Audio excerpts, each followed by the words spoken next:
لیکن کبھی ایسا دن اس کی زندگی میں نہیں آیا ہوگا جب وہ یہ کہے کہ میں عبادت کر رہا ہوں. لاکھ چوری کی ہو یہ کہے گا کہ میں گناہگار ہوں. چوری کا اپن چلو تمہارے منہ پہ نہیں کہے گا، دل میں کہے گا. زنا کرنے والا کبھی نہیں کہتا کہ میں گناہ نہیں کرتا. شراب پینے والا کبھی نہیں کہتا کہ میں گناہ نہیں کرتا. حرام کھانے والا، رشوت لینے والا کبھی نہیں کہتا کہ میں گناہ نہیں کرتا. شرک ایسا گناہ ہے، ایسی گمراہی ہے، اس کو بندہ گناہ سمجھ کر نہیں عبادت سمجھ کے کرتا ہے. اور ارشاد فرمایا محمد عربی صلی اللہ علیہ وسلم نے کہ شرک کرنے والے کو توبہ کی توفیق نہیں ہوتی. وہ اس کو برا سمجھے تو توبہ کرے. جب وہ اس کو برا سمجھتا ہی نہیں تو گناہ سمجھتا ہی نہیں تو توبہ کائے کی کرے گا وہ. میں عرض کر رہا تھا کہ یہ جو اولیاء کرام ہیں، بزرگان دین ہیں، اللہ والے ہیں، یہ شرک کی لعنت سے آدمی کو بچانے کے لیے اللہ کے نیک برگزیدہ بندے، مقبول ترین بندے، اللہ والے، اللہ کے ولی،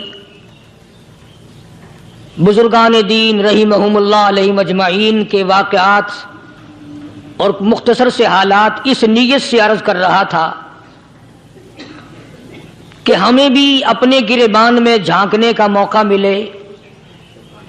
ہم لوگ بھی یہ سوچیں کہ یہ اللہ والے تھے، پیٹ بھی تھا، نفس بھی تھا، بیوی بھی تھی، بچے بھی تھے، پیاس بھی لگتی تھی، بھوک بھی لگتی تھی، کپڑا بھی درکار تھا، سردی گرمی بھی آتی تھی. ان لوگوں نے اللہ کی رضا کیسے حاصل کی؟ نیت میری کسی کی تردید مقصود نہیں، سمجھانے کے لیے کہتا ہوں. جیسے سڑک پہ پیدل آدمی چل رہا ہو اور پاس سے کار گزرتی ہے تو دل میں خیال آتا ہے کہ میرے پاس بھی کار ہوتی. ان اللہ کے نیک بندوں کو دیکھ کر میں اور آپ کیوں نہیں سوچتے کہ میں بھی اللہ کا نیک بندہ بن جاتا؟ کوٹھی بنگلہ دیکھ کر، لمبا چوڑا کاروبار کارخانہ دیکھ کر آدمی کے دل میں آتا ہے یارو یہ کارخانے دار ہے، میں اس کا مزدور ہوں. تیرے دل میں یہ بات کیوں نہیں آتی کہ میں نماز بھی نہیں پڑھتا اور فلانا ساری رات سویا ہی نہیں؟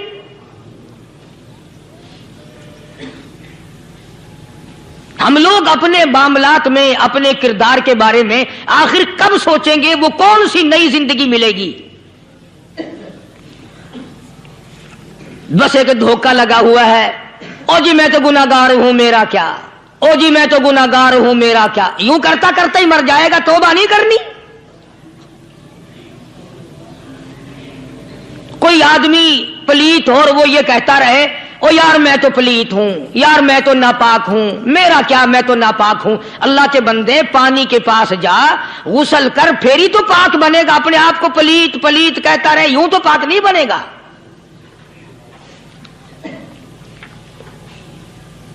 یہ اللہ والے جو ہوتے ہیں آدمی کے اندر کو ٹھیک کرتے ہیں.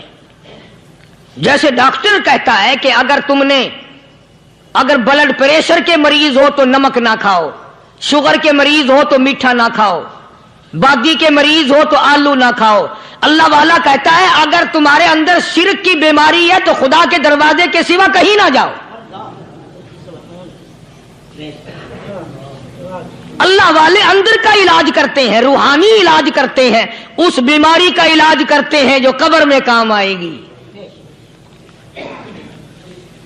جب اللہ والوں کی مجلس میں بیٹھو گے تو وہ تمہیں یہ بتائیں گے کہ نبی کی سنتوں کے پھول چھوڑ کر بدعت کے کانٹوں کی طرف نہ جاؤ.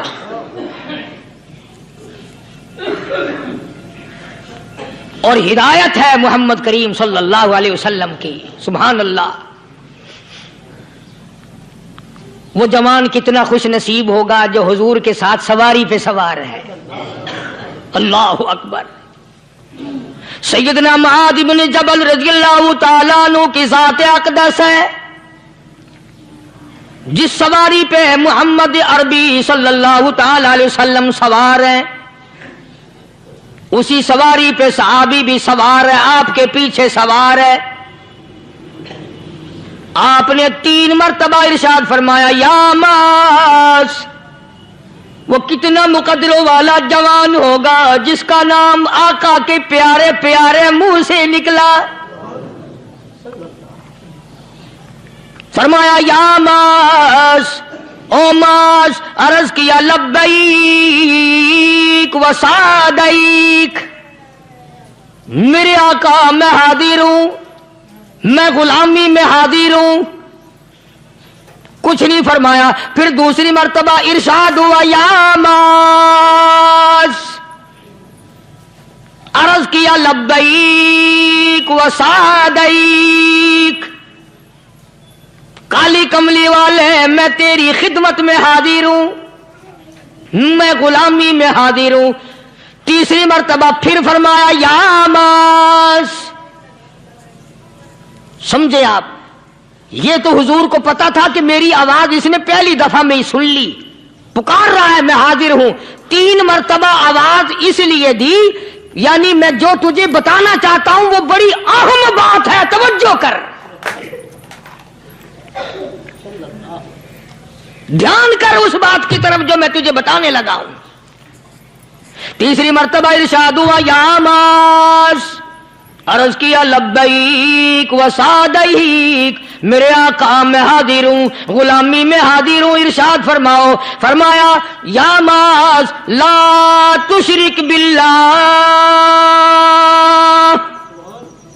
او ماضی مجھ سے ارشاد سن لے، مجھ سے پیغام سن لے. میں محمد کریم صلی اللہ تعالی علیہ وسلم تجھے بڑی پتے کی بات بتانے لگا ہوں، گر کی بات بتانے لگا ہوں، کوئی حقیقت کی بات بتانے لگا ہوں. لا تشرک باللہ.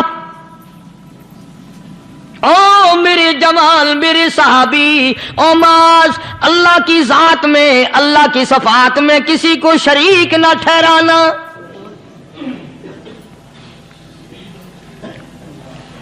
کسی کو بگڑی بنانے والا نہ سمجھنا، کسی کو پریشانی دور کرنے والا نہ سمجھنا، زندہ کرنے والا، مارنے والا، فقیر بنا دینے والا، فقیر کو شہنشاہ بنا دینے والا، اس کے سوا کوئی نہیں. چلو ہو گئی بات، فرما دیا آپ نے کہ شرک نہ کرنا.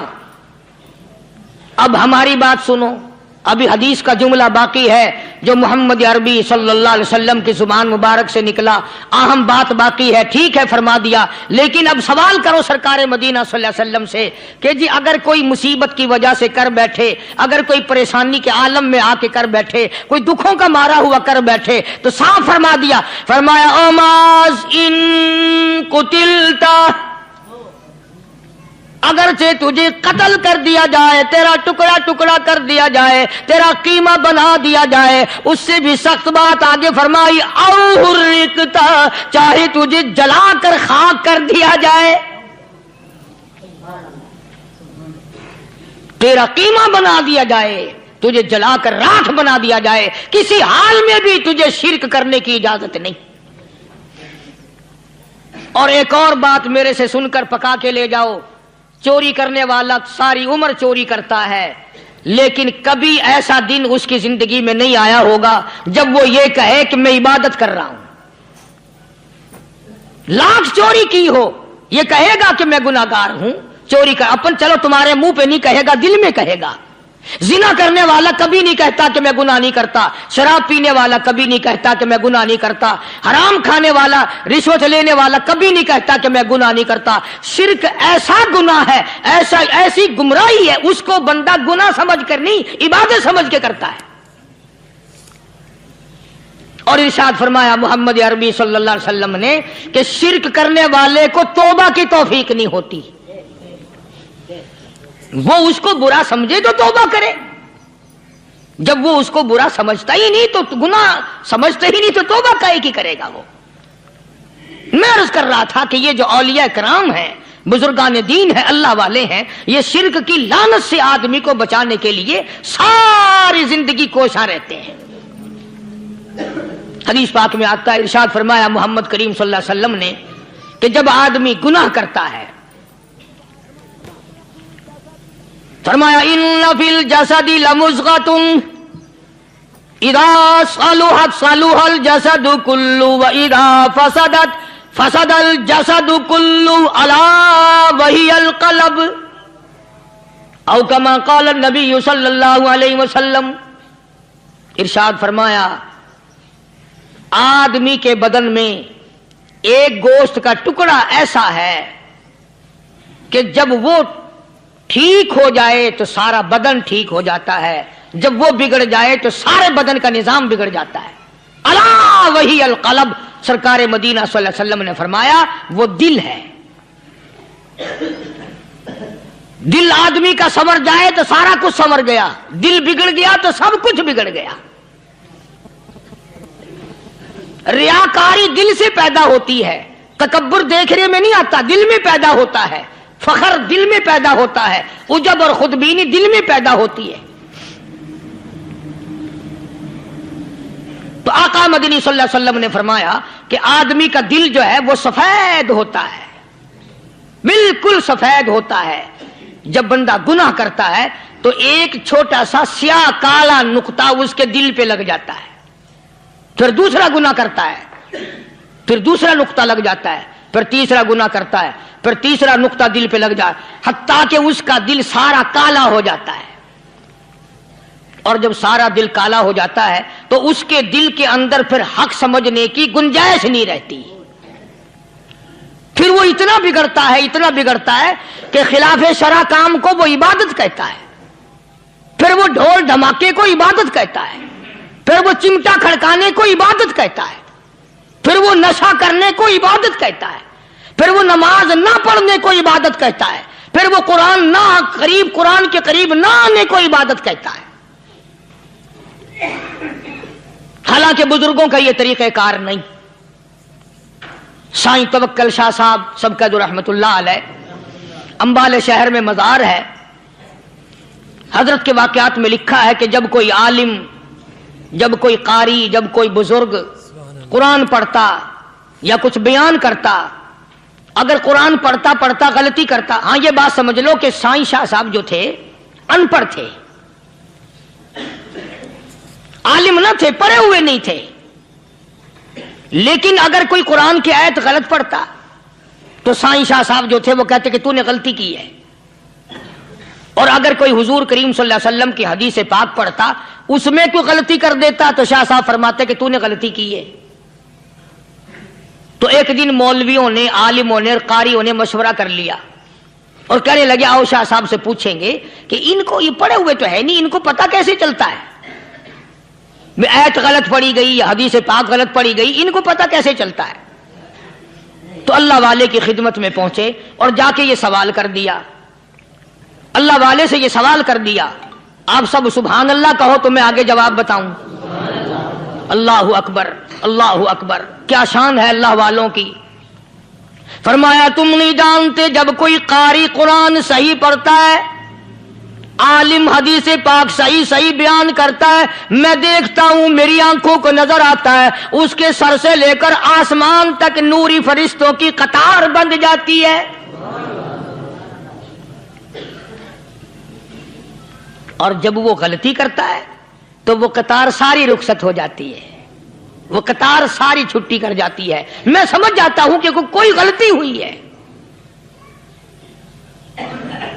یہ ہے اللہ والوں کی باتیں جو ہم لوگوں کے کام آنے والی ہیں، جو ہمارے سوچ و بچار کی ہیں، جو ہمارے کرنے کی ہیں، کہ کتنے کتنے دن ان حضرات کو فاقے کرنے پڑے، مصیبت جھیلنی پڑی، پریشانی اٹھانی پڑی تو پرواہ ہی نہیں کرتے تھے۔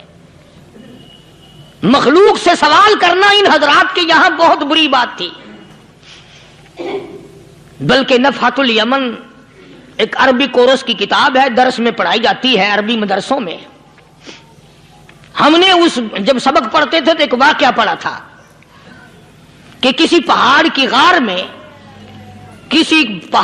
غار میں ایک اللہ والا رہتا تھا اور اللہ اللہ کرتا تھا ہر وقت، اللہ کی طرف سے کھانا آ جاتا تھا اور وہ کھا لیا کرتا تھا۔ تو خدا امتحان بھی کرتا ہے، آزمائش بھی کرتا ہے، دعا کیا کرو اللہ ہماری آزمائش نہ فرمائے، ہم لوگ آزمائش کے قابل کہاں ہیں۔ تو اللہ پاک نے جب اس اللہ والے کی آزمائش فرمائی تو 3 دن تک کھانا نہ آیا، 3 روز تک کھانا نہیں آیا۔ جب نہیں آیا تو بھوک نے ستایا، اور جب بھوک نے ستایا تو پریشانی ہوئی۔ اور جب پریشانی ہوئی تو دل میں خیال آیا کہ اب میرے لیے سوال کرنا جائز ہو گیا، اب تو میں بالکل بھوک نے تنگ کر دیا مجھے۔ تو پہاڑ سے نیچے اترے اور جا کر کے ایک مکان پہ سوال کر دیا، اور سوال یہ کیا کہ اللہ نام پہ مجھے کھانا چاہیے۔ ان گھر والوں نے 3 روٹیاں دے دی، ان گھر والوں نے 3 روٹیاں دے دی، اور یہ اللہ کا ولی لے کے چل دیا۔ تو جس گھر سے 3 روٹیاں ملی تھی ان کے یہاں ایک کتا بھی تھا، وہ اس ولی کے پیچھے پیچھے لگ گیا اور بھونکار قریب تھا کہ کاٹ کھائے پھاڑ کھائے۔ اللہ کے ولی نے سوچا کہ یہ تو بڑا ظالم کتا پیچھے لگ گیا، 1 روٹی اس کو پھینک دوں، 2 مجھے کافی ہو جائیں گی، یہ اپنا اس کی ہلے لگ جائے گا، مشغول ہو جائے گا، میں نکل جاؤں گا۔ یہ کتاب کی بات ہے، حدیث کی نہیں۔ تو نفحۃ الیمن کتاب میں واقعہ یوں لکھا کہ کتا 1 روٹی کھا کے پھر بھاگ کے اس ولی کو مل گیا اور بہت بھونکار کاٹنے کے قریب ہوا۔ تو پھر اللہ کے ولی نے سوچا کہ یار 1 ہی روٹی کافی ہو جائے گی، یہ تو پھر ظالم پیچھے ہو گیا۔ اس نے دوسری روٹی بھی اس کو پھینک دی۔ اللہ کی شان، کتا دوسری روٹی کھا کر کے پھر ولی کے پیچھے پیچھے۔ اس نے سوچا ایسی روٹیوں سے تو یوں ہی بھلے، وہ تیسری بھی پھینک دی۔ کتے نے تیسری بھی کھا لی، اور جب تیسری روٹی کھا کے کتا بھونکا، اب ولی کھڑا ہو کر غصے میں آ گیا اور کہنے لگا او کتے تجھے شرم نہیں آتی؟ عربی کا لفظ ہے وَمَا عَدِيمُ الْحَيَا، اور بغیرت کمینے، تیرے مالک نے 3 روٹیاں دی تھی، جس دروازے پہ تو رہتا تینوں کھا لی، پھر بھی بھونکتا ہے۔ 3 روٹیاں میں نے تجھے دے دی، پھر بھی بھونک رہا ہے۔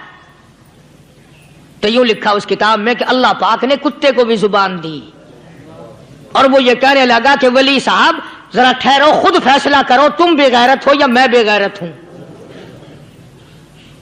فیصلہ جناب کریں، میں کتا ہوں، آپ ولی ہیں، جنت کے کھانے کھائے، ارے 3 دن نہ ملا تو آدمی کے دروازے پہ آ کے ماتھا گھسایا، جھولی پھیلائی، بھیک مانگی، مجھ سے قسم لے لو میں کتا ہوں، کئی مرتبہ 8 دن ٹکڑا نہیں ملتا، قسم لے لو اس دروازے کے سوا کبھی کسی دوسرے دروازے پہ نہیں گیا میں۔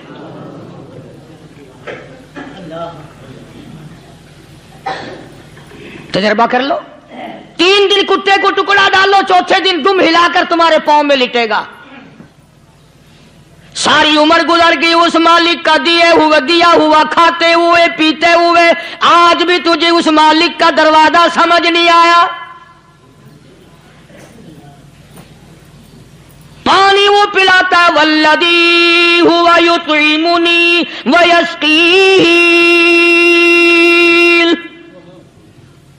وَإِذَا مَرِضْتُ فَهُوَ يَشْفِينِ۔ کتنا کھلاتا ہے، کتنے اعلیٰ درجے کے کھانے کھلاتا ہے، طرح طرح کے کھانے کھلاتا ہے۔ پالا اس نے، سنبھالا اس نے، زندگی اس نے دی، اولاد اس نے دی، خوبصورت بیوی اس نے دی، گھر آباد اس نے کیا، تھوڑی سی پریشانی آ گئی، اب جا کے قبر کے سامنے جھکا کھڑا ہے، اس مالک سے میرا کام نہیں چلا، او 4 گز زمین میں پڑنے والے، تو میری حاجت روائی کر دے۔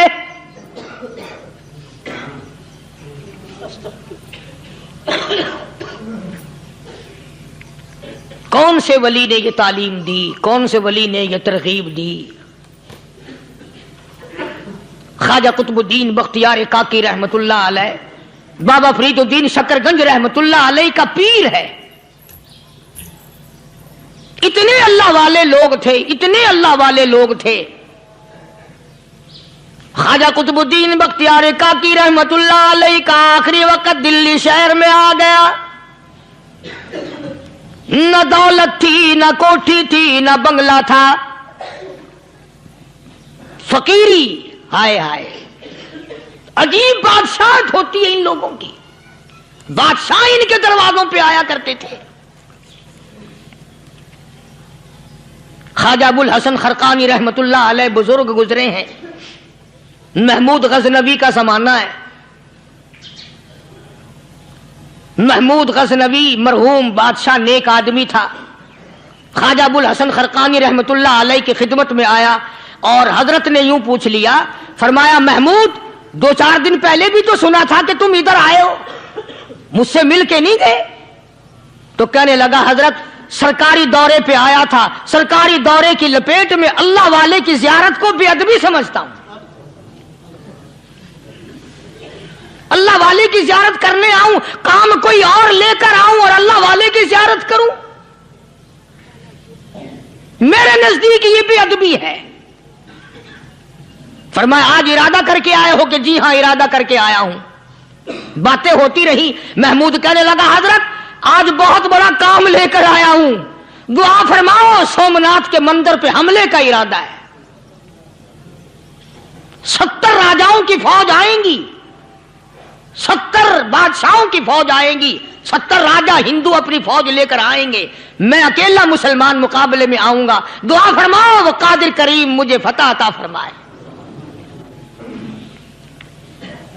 کیسی نیت لے کر آیا کرتے تھے بادشاہ لوگ فقیروں کے دربار میں. آج تو اگر کسی ولی کے پاس بھی جاؤ گے, میں نے مولانا عبید اللہ انور مدذلو سے پچھلے دنوں عرض کر دیا, میں نے کہا حضرت آپ اپنے گھر میں ہی رہتے ہیں, باہر نہیں نکلتے, کئی دن لوگوں کو نیکی ملے گی, زیارت ہوگی. تو فرمانے لگے قاری صاحب آپ کو کیا پتا ہے, بس اسی کام کے لیے لوگ آتے ہیں, ہماری اینٹ پڑ دو, ہم نے مکان بنانا ہے, ہمیں دکان کا تعویذ دے دو, ہمارے پیچھے دشمن لگ گیا, ہمارا مقدمہ ہو گیا, اور یوں تو کہنے کوئی بھی نہیں آتا, دعا کر دو اللہ میری قبر میں بھلائی فرما دے.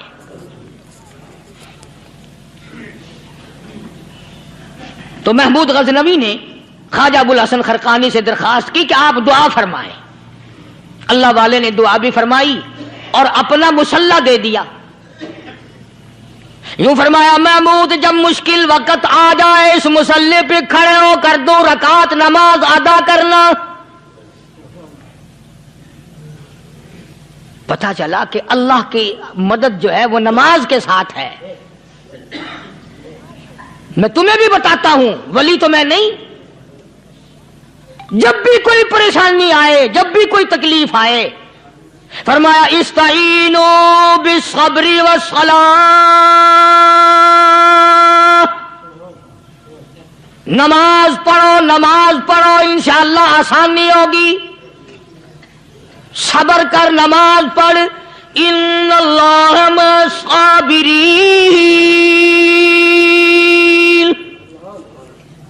اللہ پاک صبر کرنے والوں کا ساتھی ہے. صبر بھی کرتا جا, نماز بھی ادا کرتا جا. جس سے تیرا بگاڑ ہے یوں بھی سوچتا جا میری طرف سے کوئی ظلم نہ ہو جائے, میں مارا جاؤں گا. چھلا ساتھ لے کر چلا گیا اور اپنی فوج کو لے کر کے سومناتھ کے مندر پہ حملہ کر دیا. مسلمان فوج بڑا سفر کر کے آئی تھی, دور سے آئی تھی, تھکی ہوئی تھی, چور تھی, اتنے حالات نہ تھے, اتنے ہتھیار نہ تھے. 70 راجاؤں کی فوج کے مقابلے میں مسلمانوں کو شکست ہو گئی. محمود غزنوی کو خبر دی گئی بادشاہ شکست ہو گئی. محمود نے 2 رکعت نماز ادا کی. اور یہ بھی بتا دوں اللہ والوں کا اتنا ادب کیا محمود غزنوی نے کہ اس مسلح پہ کھڑے ہو کر نماز نہیں پڑھی, اس کو سر کے اوپر رکھ کے نماز پڑھی. مسلح اللہ والے کا سر پہ رکھ لیا اور نماز پڑھی خدا کے حضور میں, اور پھر سر سجدے میں رکھ دیا. میرے پروردگار بے نیاز خالق و مالک, میں گناہگار سہی, میں سیاکار سہی, میں تیرا بندہ ہوں. او میرے مولا مقابلہ کفر سے ہے, حق پرستوں کی نہ کی تو نے گر دل جوئی نہیں. تانا دیں گے بت کے مسلم کا خدا کوئی نہیں. او میرے پروردگار آج مجھے ذلیل نہ کر, آج میری شکست نہ کر, آج مسلمانوں کو شکست نہ دے. اور بے نیاز پروردگار کافر کہیں گے ان کا خدا کہاں گیا. بس محمود غزنوی نے اللہ کے حضور میں نماز ادا کی اور دامن پھیلایا اور سر سجدے میں رکھا. وہ اطلاع ملی کہ شکست فتح میں بدل گئی.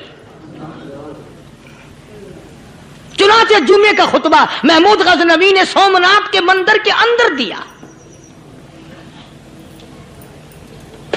اس قدر اللہ والوں کو دلچسپی تھی ان معاملات سے کہ قوم کے لیے بھلائی ہو, ملک کے لیے بھلائی ہو, عوام کے لیے آخرت کی دنیا کی بھلائی مقصود تھی.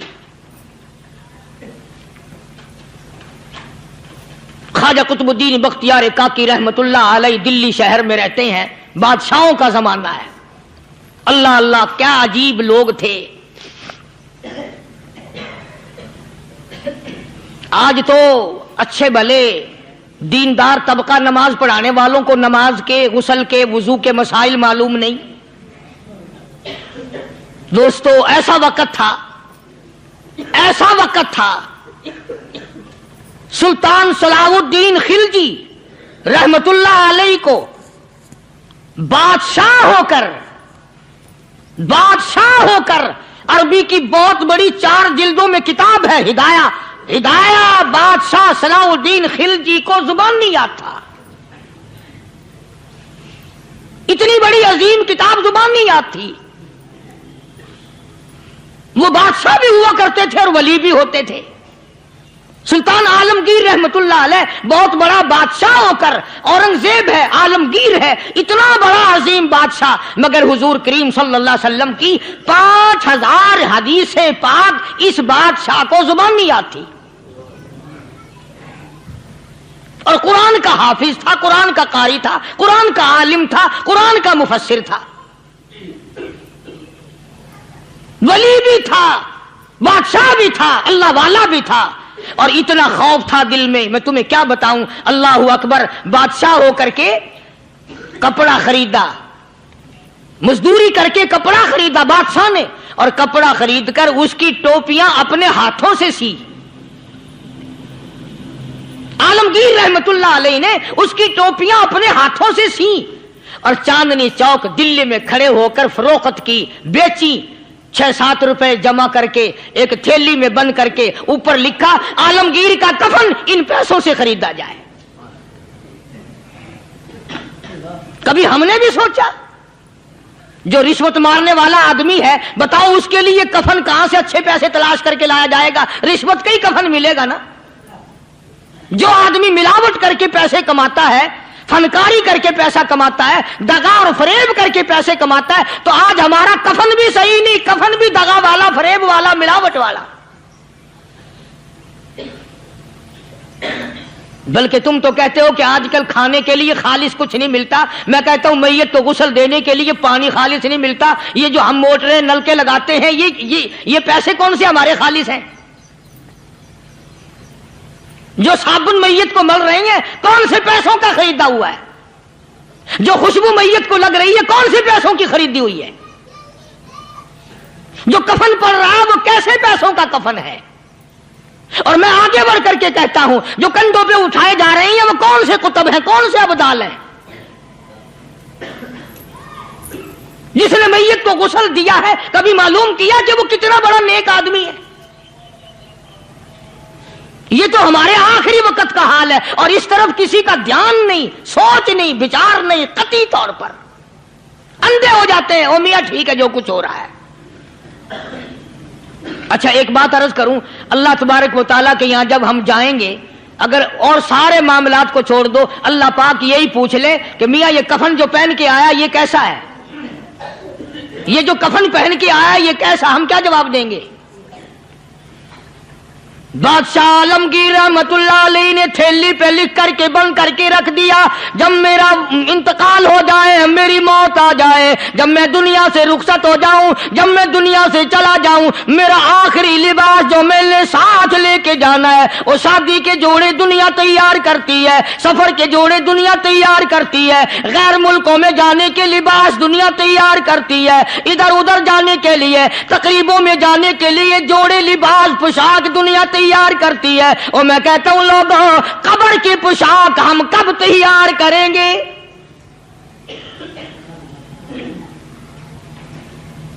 عالمگیر رحمت اللہ علیہ نے خود اپنے کفن کا انتظام کر کے رکھ دیا۔ ہمارے گھروں میں تو اگر کفن کا ذکر کرو تو گھر والے بھی منہ بنائیں گے، چھوڑو تم نے کفن کی باتیں بنانی شروع کر دی ابھی سے ہی۔ اور ایک اور عرض کروں، کفن بھی مقدر والوں کو ملتا، کئیوں کو ملتا ہی نہیں۔ کفن نہیں ملتا، قبر نہیں ملتی، نماز جنازہ نہیں ملتی، غسل نصیب نہیں ہوتا، مقدری سودے ہیں، نہ یہ دولت سے بات بنتی ہے اور نہ یہ اقتدار سے بات بنتی ہے اور نہ یہ سرمایہ سے بات بنتی ہے، یہ تو تقدیروں کے مسئلے ہیں جو مالک نے اپنے ہاتھ میں رکھا ہے۔ جناب رسول کریم سب کہہ دو صلی اللہ علیہ وسلم کے سگے چچا، اللہ غنی جنگ احد ہے، امام الانبیاء محبوب کبریا حضرت محمد مصطفیٰ صلی اللہ تعالی علیہ وسلم کو خبر دی گئی آپ کی حالت بھی زخمی ہے، آپ کا چہرہ انور زخمی ہو گیا، آپ کے چہرے میں خود جو سر پہ اوڑھ رکھا تھا اس کے حلقے کڑیاں چہرے انور کے اندر چلی گئی، نکلتی نہیں، نکالنا چاہتے ہیں، نکلتی نہیں، نکالنے کی کوشش کرتے ہیں۔ ابو عبیدہ بن جراح رضی اللہ تعالیٰ عنہ نے دانتوں میں پکڑ کر وہ حلقہ زنجیر والا کھینچ لیا۔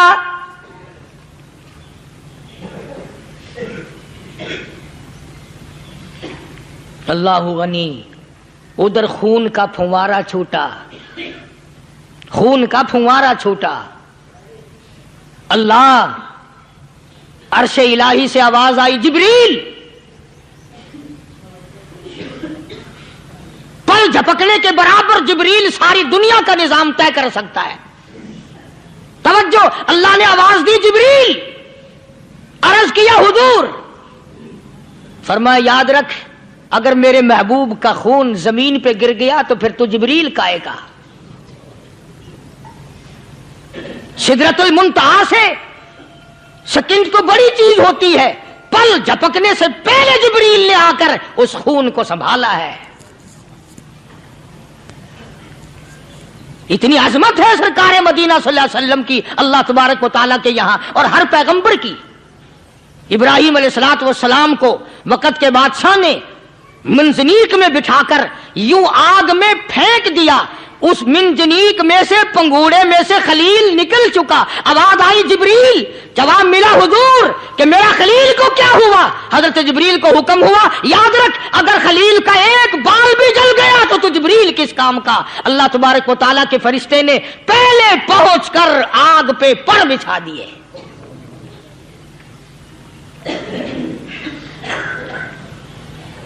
یوسف علیہ السلام کو بھائیوں نے کنویں میں پھینکا۔ اب بتاؤ، کنواں کوئی 100-200 گز یا 100-200 میل تو لمبا نہیں ہوتا۔ میں خالق کی بے نیازی تمہیں بتا رہا ہوں، اور اپنے پیغمبروں کی کس طرح حفاظت فرماتے ہیں، سبحان اللہ۔ بھائیوں نے کنویں میں دھکا دیا، جبریل جی یہ کیا ہوا؟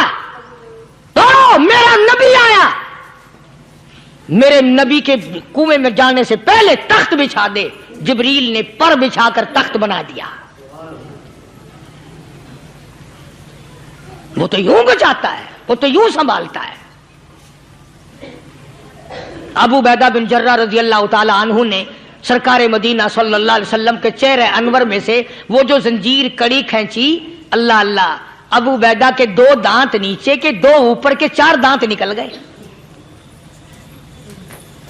آج ہمارے دانتوں کو کیڑے کھا جاتے ہیں، کھوکھریں بن جاتی ہیں، نکل جاتے ہیں۔ ابو عبیدہ تو کتنا خوش نصیب جوان ہے، تیرے 4 دانت تو نکل گئے، پر حضور صلی اللہ علیہ وسلم کی تکلیف کو تو نے دور کیا، یعنی آقا کی خدمت کرتے ہوئے ابو عبیدہ کے دانت نکل گئے۔ ادھر اپنی تکلیف ہے، ادھر پتا چلا کالی کملی والے صلی اللہ تعالی علیہ وسلم تیرے چچا کا حال ٹھیک نہیں۔ صلی اللہ علیہ وسلم بڑا صدمہ پہنچا، بڑا رنج پہنچا۔ ایک بات کرتا ہوں، توجہ کر کے لکھ کے لے جاؤ، کام آئے گی۔ بیٹیوں کو بتاؤ، بہنوں کو بتاؤ۔ سرکار کی نظر پڑی، سرکار کی نظر پڑی حضرت صفیہ رضی اللہ تعالی عنہ، حضور کی بوا، حضور کی پھوپھی، حضرت زبیر رضی اللہ تعالی عنہ کی اماں، امیر حمزہ رضی اللہ تعالی عنہ کی بہن دوڑی دوڑی آتی ہے۔ پتہ چلا نا مدینے میں کہ بھائی کا حال ٹھیک نہیں، شہید کر دیا گیا۔ عورت ذات دوڑی دوڑی آئی۔ حضور نے فرمایا، زبیر کون عورت ہے؟ جا کے روکو، لاش کا حال ٹھیک نہیں، کپڑے پھاڑے گی، جزا فضا کرے گی، میں نے سنا ہے لاش کا حال ٹھیک نہیں ہے۔ حضرت زبیر نے آ کے روکا، قریب آ کر پہچان لیا، حضرت زبیر کی اماں تھی۔ انہوں نے کہا اماں اجازت نہیں، آگے نہ جاؤ۔ حضرت صفیہ عرب کی تکڑی مائی،